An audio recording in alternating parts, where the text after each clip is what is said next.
سلام بچه ها، اینم از یه بازی باحال اسمشو نمیدونم. من تو مرحله چند رفتم؟ یادم رفت. خلاصه کلی مرحلهشو رفتم. اکانتم هم خوبه. صدا گوشی من چقدر صدا میده. بازی خیلی باحاله، پیشنهاد میکنم که نصبش کنید. الان براتون میگم چه مرحله هستم. اینجا رفتم به تیم بارسلونا. همینطور که داخل اون بازی میکنید میتونید داخل تیم ملیش هم بازی کنید. اینجا توپ طلا گرفتم، تا مرحله 47 رفتم. خیلی بازی باحاله، نگاه کنید.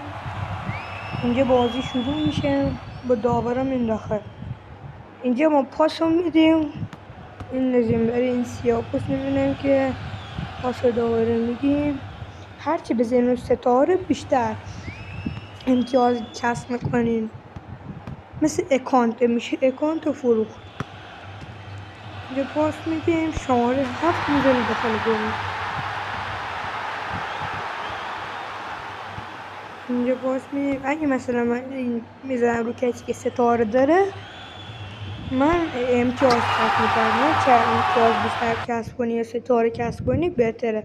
اینم یه برنامه خوبه، پیشنهاد میکنم که نصبش کنید.